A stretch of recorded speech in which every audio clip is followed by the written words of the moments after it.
How money became the real god of nations. Money was not always the supreme force it is today. In ancient times, nations were built on land, faith, bloodlines, and military strength. Kings ruled by divine right, empires expanded through swords, and societies were held together by shared beliefs and traditions.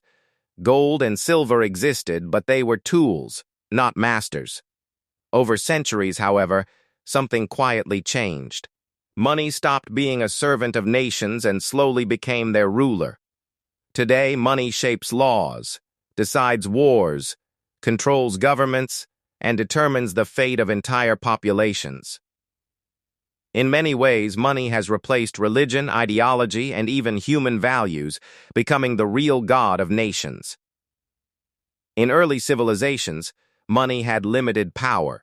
In Mesopotamia, Egypt, Greece, and Rome, wealth mattered, but authority still rested with kings, priests, and warriors.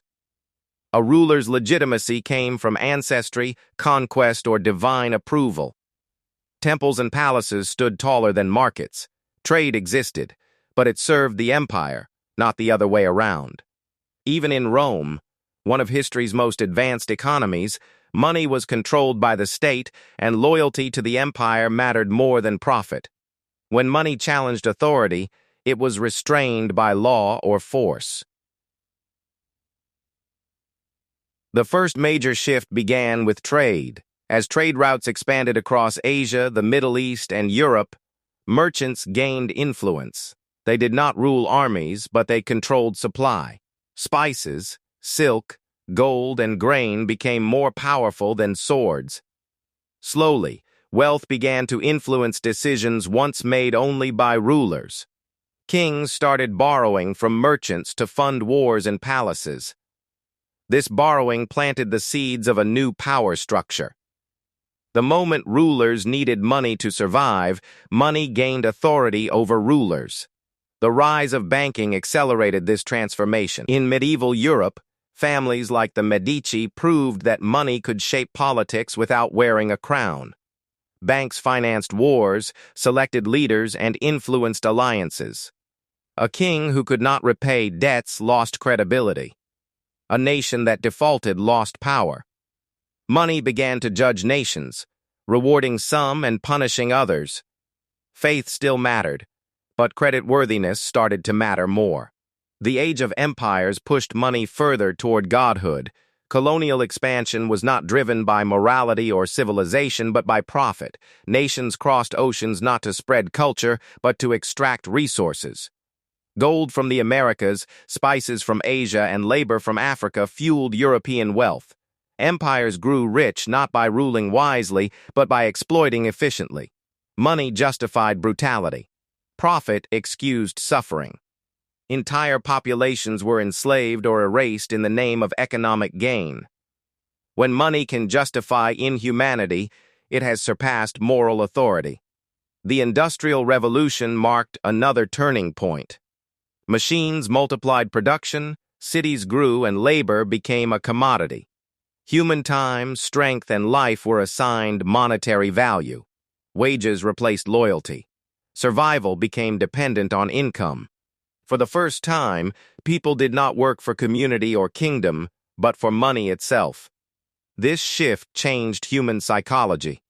Money became the measure of success, respect, and worth. Nations that industrialized faster became powerful. Those that did not were left behind. Economic growth replaced moral leadership as the standard of greatness. The 20th century completed money's rise to divine status. 2 world wars proved that military power alone was insufficient. Wars were won not just by soldiers, but by factories, supply chains, and financial systems. After World War II, the global order was rebuilt around money. Institutions like the International Monetary Fund and the World Bank were created to manage economies, not ethics. The U.S. dollar became the global reserve currency, giving financial power greater reach than any army. A nation's strength was no longer measured only by land or population, but by GDP, credit rating, and market confidence. As capitalism expanded, corporations gained power rivaling governments. These entities did not seek votes or loyalty, only profit. Yet they influenced laws, controlled resources, and shaped public opinion. Nations began competing to please investors rather than citizens. Policies were adjusted for markets, not people. When economic growth slowed, governments panicked. When markets crashed, nations intervened. When people suffered, recovery was delayed. This revealed a painful truth. Markets mattered more than lives. The 2008 financial crisis exposed money's godlike status clearly. Banks that caused global destruction were rescued, while ordinary people lost homes, jobs, and dignity. Governments claimed there was no alternative. The system had to be saved at all costs. This moment revealed who truly mattered in the modern world. Money was protected like a sacred entity. Human suffering was treated as collateral damage. If money were merely a tool, it could have been allowed to fail. Instead, nations bowed to it. Today, money dictates national behavior. Countries go to war over resources, impose sanctions to control economies, and manipulate currencies to gain advantage. Democracies listen to donors. Dictatorships listen to markets. Policies are written in numbers, not values. Success is measured in growth rates, not well-being. Education is shaped by employability. Healthcare is shaped by affordability. Even justice is influenced by wealth. When money defines right and wrong, it has replaced moral authority. Technology has further strengthened money's control. Digital banking, stock markets, algorithms, and global finance operate faster than governments can react. Capital moves instantly across borders, while laws remain slow and local. This imbalance gives money freedom and nations limitations. A government that challenges financial power risks economic punishment. A nation that defies markets faces inflation, capital flight, or collapse. Fear of financial instability disciplines leaders more effectively than ideology or faith ever did. Money has also reshaped human belief systems. Where religion once offered purpose, money now offers security. Where faith promised salvation, wealth promises comfort.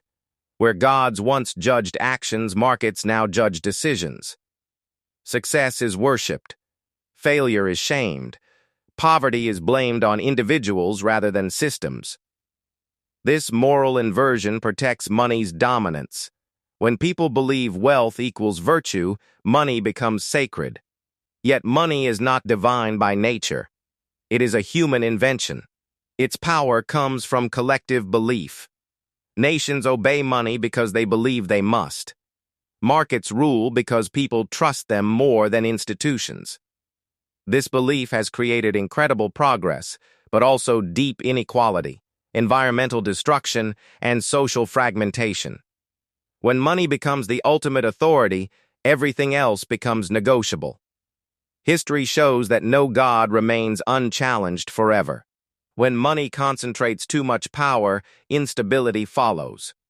Empires collapse. Systems reset. The question facing modern nations is not whether money should exist, but whether it should rule. A system where money serves humanity is sustainable. A system where humanity serves money is fragile. Money became the real god of nations not through conspiracy, but through gradual surrender. Step by step, values were exchanged for profit, ethics for efficiency, and people for numbers. Understanding this transformation is the first step toward questioning it. Because what humanity creates, humanity can also redefine.